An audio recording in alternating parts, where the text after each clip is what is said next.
An old actor at the end of his rope didn't really hold out much hope.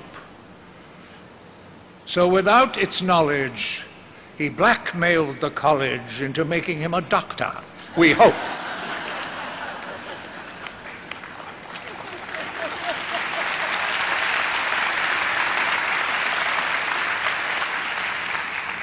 Monsieur le Président, Madame le Sénateur et Chancelier,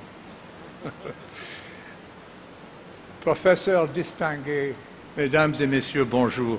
Et à vous, mes amis, mes chers étudiants, mes compagnons de combat, mes jeunes champions de l'avenir, je veux vous dire bravo et bon voyage.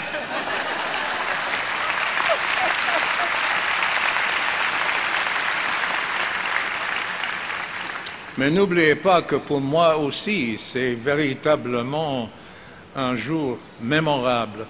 J'ai une question. Pourquoi une université progressive, moderne, aventureuse comme celle-ci choisirait un vieux clochard comme moi? Tabernacle, c'est pas possible.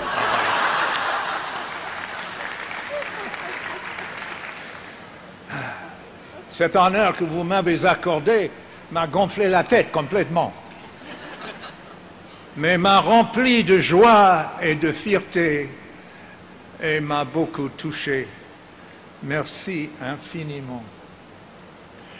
Well, much as I hate to admit it, the day is yours. It belongs to you. You own it. And as I look at you all sitting out there, my heart seething with envy, I can see one word freshly branded on all your brows. One word: escape. Well, you've done it. No.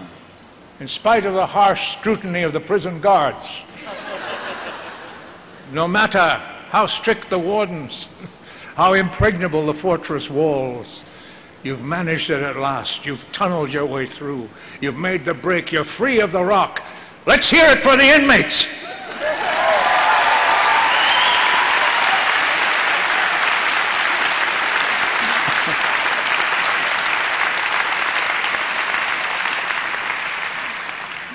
I understand escape. Escape is an old habit of mine. In fact, you could say I was born to escape. I can remember so clearly, just as if it was yesterday, pacing restlessly up and down my mother's womb, waiting for the light to turn green. God, that was exhausting.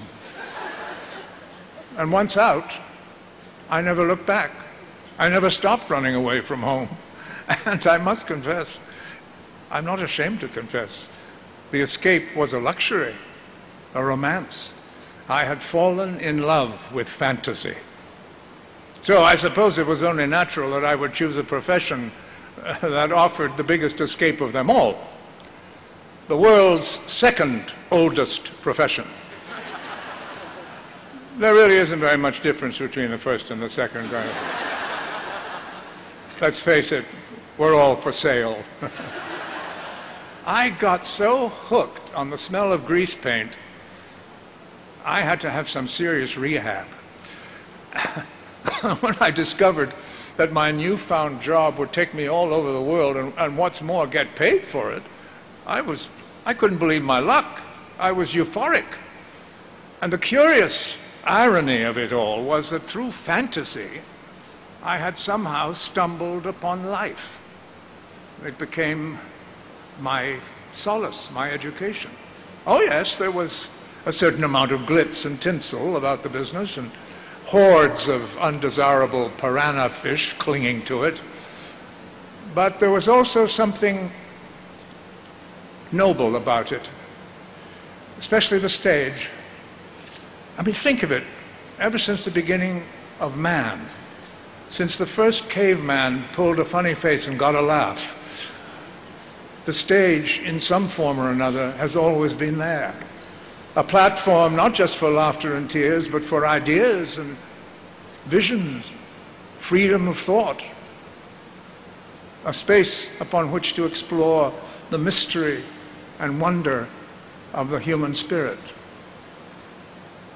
It can free the mind of prejudice. It can help us to understand the nobility of suffering. It can make a mockery of politics and war, embrace all religions, and what's more, satisfy human nature's irrepressible desire to work its imagination. Its perimeters are small, but its canvas encircles the globe.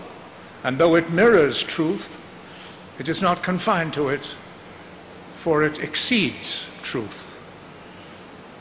Somebody once said that literature doesn't regurgitate life. It invents it, it provokes it, it surpasses it. And so with the stage, where the most sublime words ever written by man can be preserved by giving them breath and life, in spite of all the overwhelming obstacles that have stood in its way since throughout the centuries, particularly now when it's all about money. The theater still remains present and alive, just waiting for someone to make an entrance, ready to take on more risks, tell more stories, eager, hungry, naked as the day it was born. Well, that's not such a bad escape after all, is it? Now, I'm not suggesting for a moment that any of you become a disreputable old ham like me. God knows I only fell into it because I was hopeless at anything else. And hell, anyway, you all know what you're going to do. So I suppose the moral of this tale is that running away from home, or anywhere else for that matter, is not an act of treason. It is one of the essentials. George Bernard Shaw once wrote, "I didn't know my house because I'd never been outside it."